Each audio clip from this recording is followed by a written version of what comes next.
Hi, I'm Derek, creator of TinyGroove and TinyGroove Tower Defense, and this is the kind of fresh look at a new campaign that I'm developing called TinyGroove CS, which stands for Crowdsource, or... Cat, you are extremely insistent this morning, aren't you? But for me to be able to browse and find this information, all I want to do is search for or filter the data for the most recent campaign, and then TinyGroove Conquest is there. So I'm going to download this, and we're going to go back and play this on this version I'm playing is obviously on the PC, but both of these campaigns were programmed on the Nintendo Switch that I've released previously. So all I got to do is go to Custom, and all the TinyGroove versions that I've generated previously. This has helped me kind of troubleshoot issues that people on the PC have had so far while playing this game, and the custom campaigns I've generated.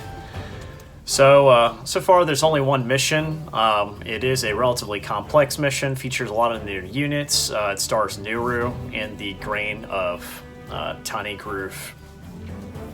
And as you may be familiar if you've played TinyGroove, Nuru is a relatively unique character, not just in WarGroove, but also in TinyGroove. She has some unique elements that are following her campaign missions in TinyGroove that are pretty unique in the sense that all of her bases are capable of moving. And so as a result, it basically functions like a mobile construction yard. For those of you that have played games like Command & Conquer, it kind of functions like that, where your base can move around to wherever the action is and immediately deploy units near those spaces. And this kind of got crazy in the campaign of TinyGroove, as the later missions, once you recruited Nuru, allowed you to basically deploy massive cities in different places on the battlefield.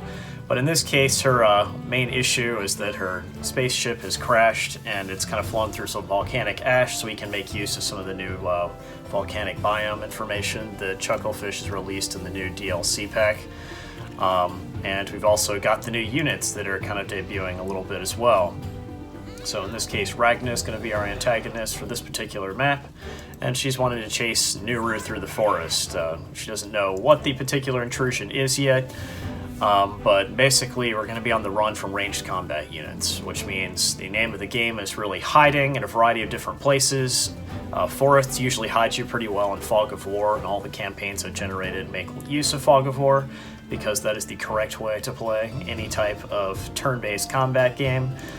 If you want any element of true strategy involved, so I know there's a massive community that really enjoys not being able to have any surprises, so you can play the truly perfect game, and I certainly appreciate that because I like to know everything that's coming, but it does eliminate some of the surprises that can be involved in these types of games, and really allows you to make use of not being able to see the enemy in certain places, which does kind of add an additional layer of suspense to the game when you're playing campaigns that admittedly is a little bit less interesting when you're playing online multiplayer. So in this case, all that we've created so far in this TinyGroove CS campaign so far is that there's Nuru, and then she has an AI accomplice she calls TAC Ops, or Tactical Operations, that communicates with her, and basically it's like an AI-driven ship component that basically can tell her information about what's happening on the battlefield, but it's significantly damaged at the moment. So all I can really tell her is that the Felheim Fire Squad is an elite, combat group that's got forces on the ground that are nearby during the crash. And this is not good news, but thankfully her escape pod has kind of generated a shield around her to temporarily protect her until she can gain her bearings and get back to the crash site, which I've kind of generated using these map decorations down here. So I wanted this campaign to kind of have the feel of, more space age kind of stuff, so as a result you'll see it kind of show a lot of information in different colors and use different arrows. A lot of the maps that I plan to generate for this campaign will kind of have these relative dimensions, that way they fit on my computer screen relatively well, but also for time-lapse information will make it a little bit easier to kind of show the battle more quickly for these videos. So most of the units that Ragna's going to have are going to be the Felheim Bowmen and their version of the ranged sharpshooters, which means, again, as I mentioned earlier, kind of the name of the game is really to stay in the forest as much as possible, since the sharpshooters can't even target you there. But right now, all I have to move around the field is Ragna, or excuse me, yeah, Nuru. And Ragna is currently sequestered to the other side of the lava river. And since, for those of you not familiar with the lava biome, all these are generated kind of as rivers. They are rivers that cannot be stood within, because of course they're comprised of lava. So Ragna doesn't really have a way to cross the river until her groove charges, and she can leap over the river using her shield bash groove, or she can traverse around the northern border or along the south end as well, once some of those bridges drop. So there's a couple of different things I can do here. You'll see that both of the newer units for the gunner are available here. Still kind of familiarizing myself with how to play this on the PC since I've logged a couple hundred hours playing it. Yeah, that was not what I meant to do, but okay. I meant to attack with Nuru. But this campaign is relatively forgiving in the sense that I didn't make it quite as hard as some of the other campaigns, mostly to make sure that it's something that people can kind of have fun with. As a result, you'll see a lot of the initial archers that are coming out the gate towards us are at half-life. And of course, Nuru, our goal mainly is to make it to this space here where we can return to the crash site. So at any point, you should be able to see what the current goal is to move forward. I can't recruit anything else at the moment since I don't have enough money to recruit another sharpshooter, and the enemy doesn't really have any captured facilities that would allow one of my sneakers to get over there quickly enough. So my goal is just to kind of thin out these guys here first before I investigate the crash site, and that's mostly because I happen to know that Nuru is going to be trapped in that crash for about 3 turns or so while she investigates, and we don't want her to get damaged too much early on. So now I'm going to recruit one of these sneakers and see if I can capture some gold from one of the nearby territories and move things along. So on turn 6, it looks like it's windy now. I should be able to get Nuru down here pretty easily. Could have used her teleport beam, but it costs twice as much, and the main units that we have available on this map are not going to be something particularly useful at the moment, since we have thinned out most of what is going to approach us at this point. So we're going to ransack the enemy's facility down here, and next turn we should be good to go with investigating the crash site. And keep in mind, I'm kind of slow playing this map, just to kind of show all the different dynamics. Obviously, I could have gotten Nuru into the crash on like turn 3, and that would kind of speed things up a little bit. But as you can see, all I have for her teleport beam, Groove at the moment, are really expensive units that I already have access to elsewise up here. And so, yikes, this place reeks, and the black box somehow didn't survive the crash, but you cuties did. She's referring to the 3 dogs that kind of appeared. And so, if any of us are to survive, auxiliary power is restored, and it gives us additional gold to work with that were found in the smuggler's hatch of the ship. So now we gotta protect Nuru while she explores the wreckage. Normally this would be a little bit harder if I hadn't cleared a lot of the enemies first, but since we have actually done that, this makes it a little bit easier. There's not a ton of archers that are mounting right there on our doorstep. And so it's possible that I increase the difficulty of this in the future, but the goal really at this point was just kind of demonstrate what capabilities this new editor has, and we can kind of look at them under the hood as to exactly how these things work. So now Ragna's groove is charged, and indeed she has leapt across the river, and we now see some of their reinforcements are coming from the northern border.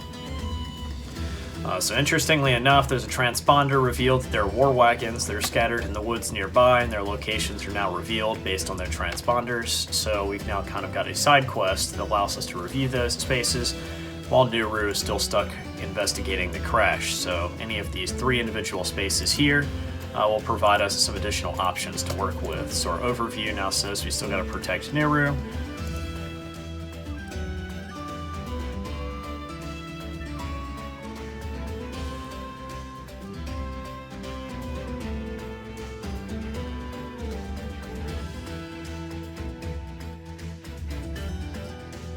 So now we're going to see if we can make our way here and migrate forward across the map. We spotted one of these first war wagons in the process, and it will unpack into a battle barracks at the end of our turn.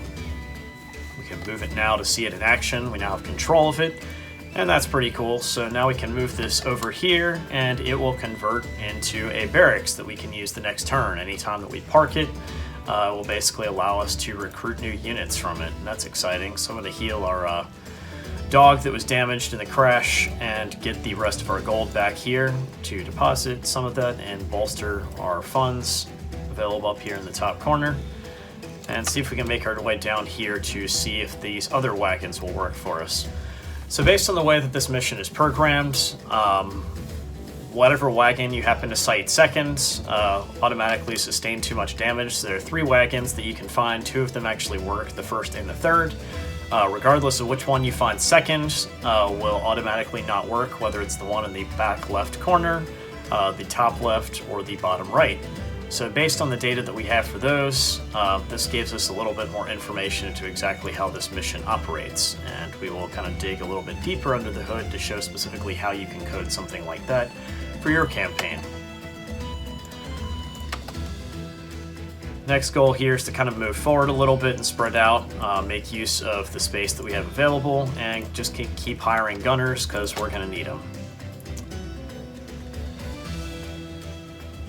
And that was kind of a bummer, but for the most part, again, just playing this very haphazardly, mostly just to show a variety of different ways. I play this game relatively as an expert, so just kind of playing this game sort of clumsily, at the very least, just because it does give a little bit more elements of interest for us to explore in terms of capabilities. Obviously, the only thing I can loot is up here. But in the goal of trying to troubleshoot any new campaign material, the goal is to not play the campaign the same way every single time that you troubleshoot things or you don't find potential errors. So my goal is mostly to play this campaign a little bit differently each time and see if there's different sequences that might cause the game to break, and work on fixing those, generally before I release a patch. So one of the gates has come down, another one of the bridges has gone up as a result. Now they won't get any more reinforcements here from the north. That's where their extra archers were kind of coming into play. And my goal here is essentially to move our barracks a little bit closer to the front lines. To do that, all I have to do is just build a wagon, and it basically packs up our barracks into this wagon, and we can move it again somewhere else. For those of you that are familiar with the final mission of TinyGroove, this is basically how the Artifact Y Warp Prism artifact allows you to basically move your barracks all over the map in the final mission, which really allows you to bring the fight to the front lines when you're battling against Sedge towards the last mission of that campaign, without divulging too much in details or spoilers. So now she's been able to form this personal assessment of the hull and the integrity of these support systems. She thinks we can salvage the ship, but we need to defeat the enemy commander and take down their hideout, since it's their only way of recruiting units now that we have lifted the bridge. So, as a result, we kind of need to find where those places are. Ragna has revealed herself in this playthrough, although some of the previous ones I played through, she stays on the other side of the river or hides in different places over there. So, as a result, in red, we need to defeat Ragna and commandeer their hideout in yellow. And Nuru can now move again because she is done inspecting the crash site, and now that we have a barracks on the map, we have additional units we can select from.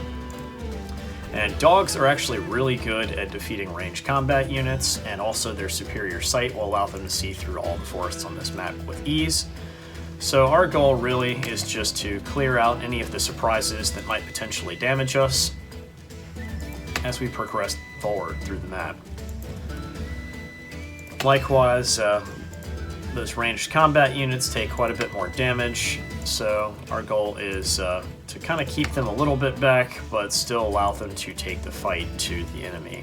So we're also going to recruit one of the spearmen there, and another gunner if they decide to attack us down here. And last but not least, we've got a pup down here that we need to move over. And I think that's it. Oh, right. One more dog. So I'm going to move this over here just to protect our guy that's going to ransack this place next turn. And we're going to see what Ragna does. That was kind of unsurprising, but for the most part, it's also worth noting that the enemy has quite a bit of gold, and so they're going to also send out their thieves to try and take any of our villages. So we need to make sure to pay close attention to blocking that from happening on a regular basis, just so they don't ransack all of our villages in the process as we continue to move forward.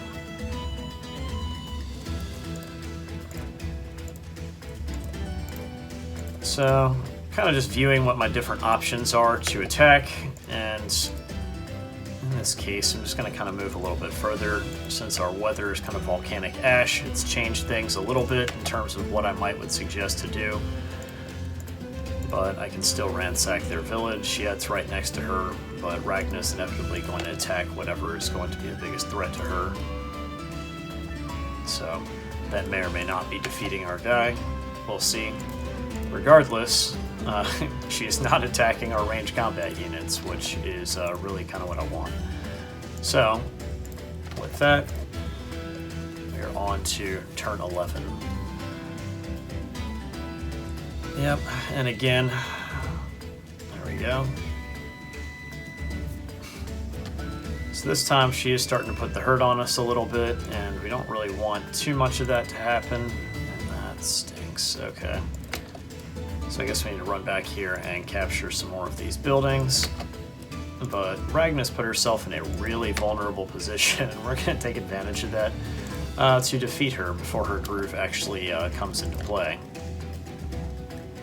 That's amusing, because the last couple of campaign playthroughs that I've done for this, she tends to stay pretty reserved and far back, even though the AI is set to aggressive, and that works for us, because now our first campaign item is complete. We just need to commandeer their hideout. And interestingly enough, when it says commandeer, it doesn't necessarily mean that we have to have captured it. We just need Ragna to not have it. So in this particular case, you'll now see the arrow has changed to red, and we just need to defeat that space to move forward. So let's bring the fight a little bit farther to the front lines by moving our barracks all the way over to here. And we can unpack it on the other side of the river now, near all the enemy's units. And it's worth noting that I've been kind of lazy. There is a third wagon down here that we haven't bothered to actually uncover yet. So we need to get down here and get that wagon. Or excuse me, it's over here where the yellow arrow is.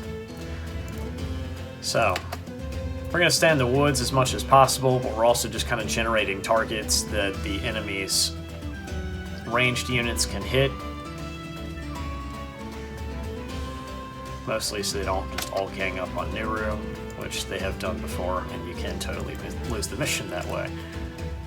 So we're going to make our way through the trees as much as possible, and reload in the process as we make our way across the river and attack the enemy units. Now, I could hit that switch right now, but I kind of don't want these guys trying to run across the river, even though, yeah, they're all ranged, and that's not quite that much of a particular risk. I'm going to put them up here, just so they're still stuck there, because this switch inevitably is going to drop this last bridge, and we're not quite ready for that yet. So last things last, I'm going to reload and move this last unit over here so we can get our third war wagon in place. Yay, and that's our last war wagon, and we can basically spend 300 gold every time we want to move it by recruiting a new wagon. Alternatively speaking, these are still wagons, so yeah, you can still move units in it. You just want to be careful about maybe moving Nuru around in it or any other unit, because it does get trapped into it, at which point it's converted into a barracks at the end of your turn. And if Nuru's inside of it, you lose her and thus the mission. So you just want to be careful about putting units inside the wagon, but for example here, we're going to hitch a ride, or excuse me, sorry, not a wagon, so I guess I can't hitch a ride in this yet. Need to first recruit a wagon before I had done that, but I'll give an example of that next turn. But anyway, it still is functionally a wagon, so likewise you saw that guy basically disappeared, mostly because of the way that I have got this coded, and we'll talk about exactly how that operates here in a second. Since we're now using the meta locations, that kind of tracks where people are located on the map, and that's basically the meta location that removes a unit in order to basically remove the barracks each time I recruit a new There we go. Each time I recruit a new wagon. So this time, we're just kind of going through and relieving the enemy of their structures. Meanwhile, I could also recruit another sneaker. I have enough money for that. And we could, I guess, move across the map and capture some structures as well, since gunners can do that. So, yeah, let's do that. So I've built lots of dogs, mostly because they have amazing sight, but also coincidentally, these gunners are not particularly strong at firing against dogs and really strong at hitting the gunners. So as a result, I've kind of been using these guys. If I keep them in the woods, it makes it relatively easy to attack these guys with. So I am actually going to transport our wagon over here and then just kind of leave it there, so that it parks ourselves right next to these woods. That was kind of what I had hoped to do last time, but didn't quite have enough movement distance to accomplish that. Meanwhile, we're just going to clear out the enemy a little bit and stay in the woods if possible as we advance forward. And we'll use this guy to capture over here. And we don't have enough gold now to move this wagon forward, but if I was playing this like a pro, both of my barracks would be somewhere over here.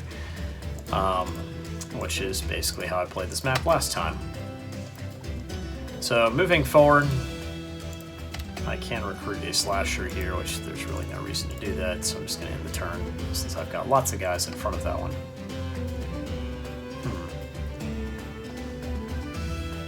Alright, so at this point you can see, I mean, the enemy only has, you know, that one hideout, so the only units they can recruit at this point, since they have no Ragna, is basically lots of shooters. So our goal is basically to neutralize that by bringing in Quagmutts.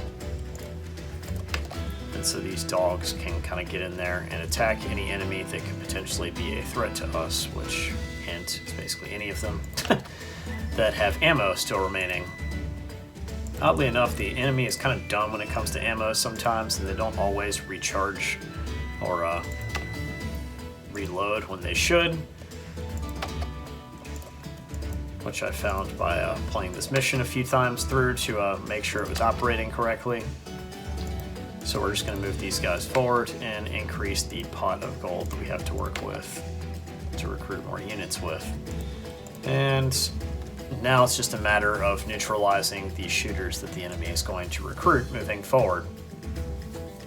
Now the way that this map generally works is that it is kind of hard because the enemy will just have a massive number of these shooters on their side of the creek, and it kind of makes sense mostly because they own almost all the villages on the map early on, which means basically one new guy per turn after about the 4th turn on this map. So your goal is to kind of neutralize Ragna's funds as quick as possible to make this map not immediately overwhelm you as the player. So there are some strategy elements involved. Mostly making sure that the enemy doesn't get too powerful too quickly. And so now I think we're at a point where we're pretty close to wanting to get this set up. So I'm going to ransack this village and simultaneously open the switch so that next turn we can move across the river. Since all they have are ranged combat units, I don't really need to worry about them trying to come across the river, since if they do so, they also can attack me on the same turn. And as long as several of my units stay in the woods, we're still relatively safe, but normally you can get both of these wagons to this side of the lava river by like turn 11. But we're on turn 17, so we're playing this a little bit slower and more casual. So I'm attempting to mimic playing through this map a variety of different ways. So Nuru's groove is relatively ready for us to use, and at this point we should be able to recruit any unit except a shooter, since double 750 is 1500. But I could recruit a sneaker and actually use this to take over the enemy's barracks, which is what I'm going to do. It's a great idea. Let's do that. And for fun, because we've got other units remaining, we can also just attack the enemy a few more times. And I have all the animations set off mostly because I've put in a couple hundred hours on this game at this point. The animations are very cool. but it does make this for replay value a little bit faster, but you can instantly ransack the hideouts, at which point, yay, we've won the map. And basically at this point, this is the end of the first mission. There's a lot of different ways to play it. There are also small hidden Easter eggs if you visit the cave up towards the top of the map. And so basically now we're kind of go through the map and specifically explain how each of these individual campaign elements were coded. To give you an idea specifically how you can add fun cutscenes at the beginning or end of the map, like this one right here, but before the victory screen plays through everything. This also, to get an S rank, I just had to complete this a few turns earlier. And basically there's a URL where you can provide additional information related to what you'd like to see next in this campaign. So for behind the scenes view of this level's creation, you can check out tinygroove.com/wiki/CS1 for crowdsource 1 mission. Thanks for watching. I'm Derek. Have a great day.